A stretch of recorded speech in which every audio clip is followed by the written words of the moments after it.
Kisah Nabi Muhammad Sallallahu Alaihi Wasallam, Darul Arqam, markas dakwah pertama umat Islam. Berbagai tekanan dari kaum musyrikin membuat Nabi Muhammad Sallallahu Alaihi Wasallam dan para pengikutnya tersiksa, sehingga mereka membutuhkan tempat perkumpulan yang rahasia.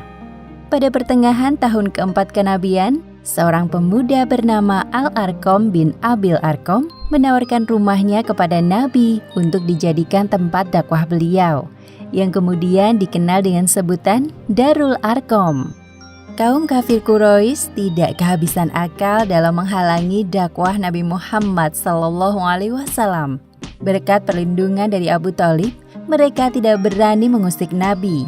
Namun orang-orang lemah yang masuk Islam menjadi korban. Hanya Abu Lahab dan beberapa orang musyrik lainnya yang tetap teguh pada rencana penghentian dakwah Nabi. Usaha kita menjelek-jelekan Muhammad agaknya kurang berhasil. Firasatku mengatakan bahwa pengikutnya semakin bertambah. Kita harus melakukan yang lebih keras untuk menghentikan Muhammad. Iya, kita buat Muhammad lebih menderita. Misalkan melemparinya dengan batu, kotoran hewan, atau apapun yang menjijikkan. Namun, bagaimana dengan Abu Thalib? Dia pasti tidak tinggal diam jika melihat keponakannya diperlakukan seperti itu. Lakukan di saat Muhammad sendirian atau tidak ada Abu Thalib di sampingnya. Sebagaimana suaminya, istri Abu Lahab juga membenci Rasulullah. Suatu kali, Ummu Jamil pergi menemui Nabi Muhammad. Namun yang dilihatnya hanya Abu Bakar sedang duduk di halaman sorang diri. "Wahai Abu Bakar, di mana Muhammad? Dia telah menghinaku dan suamiku dengan bolanya.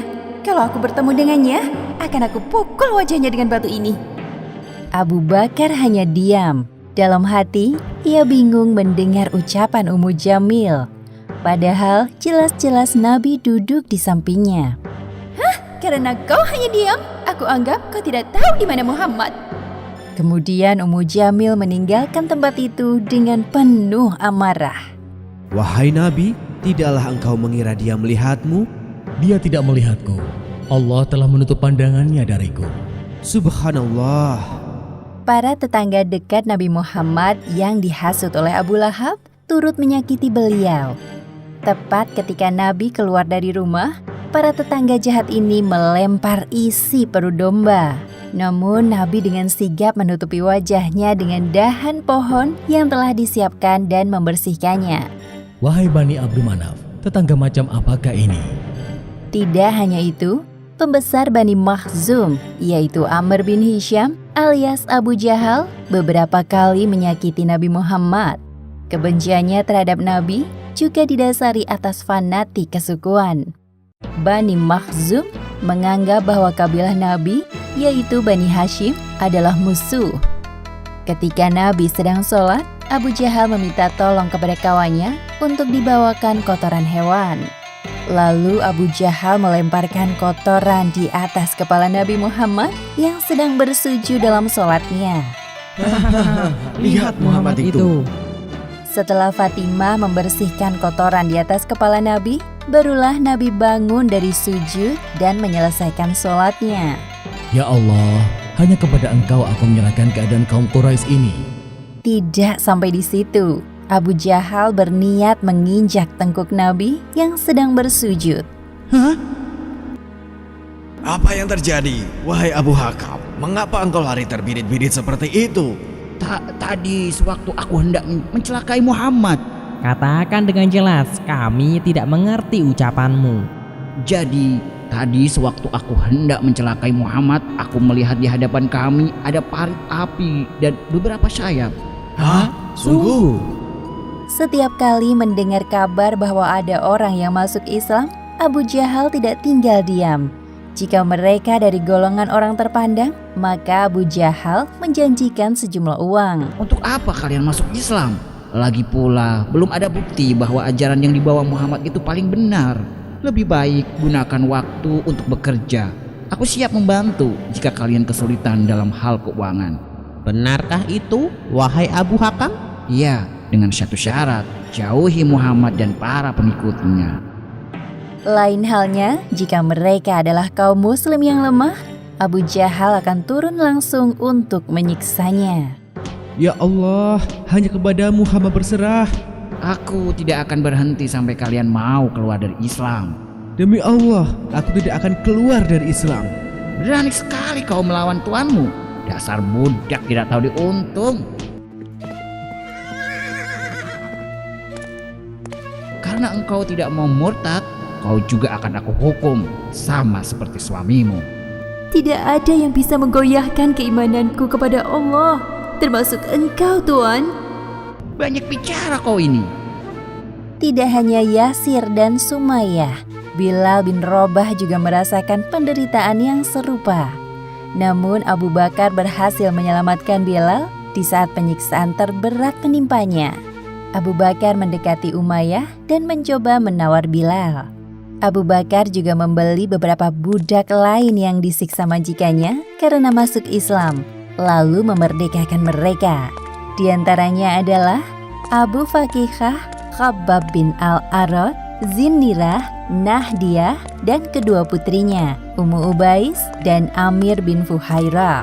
Nabi Muhammad yang setiap hari mendengar laporan tentang penyiksaan kaumnya merasa sedih dan hatinya terluka. Saat ini keadaan kaum muslim belum cukup kuat untuk melawan. Wahai kaumku, untuk saat ini aku sarankan agar menyembunyikan keislaman kalian. Bersabarlah sebentar lagi sampai kita memiliki kekuatan untuk melawan mereka. Lantas bagaimana denganmu, wahai Rasul? Aku tetap berdakwah secara terang-terangan sesuai perintah Allah Subhanahu wa Ta'ala. Di setiap sudut kota terdapat mata-mata kaum musyrikin yang mengawasi aktivitas umat Islam. Untuk sementara, perkumpulan dengan Nabi Muhammad dihentikan.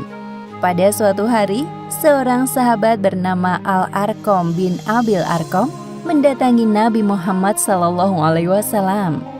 Wahai Arqam, ada urusan apa pagi-pagi begini? Wahai Rasul, aku ingin menyampaikan sebuah usulan. Semoga hal ini dapat membantu umat Islam. Katakanlah, wahai Arqam. Arqam termasuk ke dalam ke-10 orang pertama yang masuk Islam. Saat itu usianya 17 tahun. Meskipun masih muda, Arqam berpengetahuan luas dan pandai baca tulis. Ia juga melakukan bisnis seperti ayahnya. Aku berniat menjadikan rumah peninggalan ayahku sebagai tempat engkau berdakwah dan mengadakan perkumpulan. Sejujurnya, tiap kali mendengar berita tentang sahabat kita yang disiksa, aku merasa sedih. Padahal mereka hanya ingin mempertahankan keimanannya. Mengapa harus disiksa seperti itu? Hanya ini yang bisa aku lakukan sekarang, wahai Rasul. Mulia sekali niatmu, wahai Arqam. Aku senang mendengar hal ini keluar dari perkataan pemuda sepertimu. Rumah Arqam terletak di lereng Bukit Sofa, juga dekat dengan Ka'bah. Namun letaknya agak terpisah dari pemukiman penduduk yang lain. Penduduk Mekah lebih memilih bermukim di tempat yang jauh dari Ka'bah dengan alasan Ka'bah adalah bangunan keramat yang telah disucikan. Engkau sungguh cerdas, wahai Arqam. Di sini, orang Quraisy tidak akan menemukan kita. Pasti mereka mengira kita mengadakan perkumpulan di tempat yang jauh dari kota. Mereka tidak akan terpikir bahwa terjadi perkumpulan di rumah seorang pemuda bernama Arqam. Benar sekali, mereka pasti menyangka perkumpulan terjadi di rumah para orang tua, seperti Paman Abu Bakar dan lainnya. Terima kasih, wahai sahabatku. Selain itu, Arqam masih satu kabilah dengan Abu Jahal. Tidak ada yang berpikir bahwa Arqam akan mengkhianati kabilahnya. Lagi pula berita tentang keislaman Arqam tidak pernah terdengar. Oh iya, aku baru ingat. Bukankah Abu Jahal berasal dari kabilah Bani Maksum? Sama seperti engkau. Ya, dia pasti marah besar jika mengetahui hal ini. Tapi aku tidak peduli, agamaku jauh lebih penting dari fanatik kesukuan yang mereka banggakan. Kurang lebih 3 tahun lamanya, Rasulullah dan para sahabat menggunakan rumah Arqam sebagai tempat beribadah, diskusi tentang Islam, serta strategi dakwah. Jumlah orang yang masuk Islam semakin meningkat. Kepiawaian Nabi dalam berdakwah yang membuat hati mereka condong kepada Islam. Setiap orang yang berbicara dengan Nabi merasa bahagia dan tenang. Al-Arqam bin Abil Arqam wafat di usia 85 tahun. Sebelum meninggal, Al-Arqam menyampaikan wasiat agar jenazahnya disolati oleh Sa'ad bin Abi Waqqas.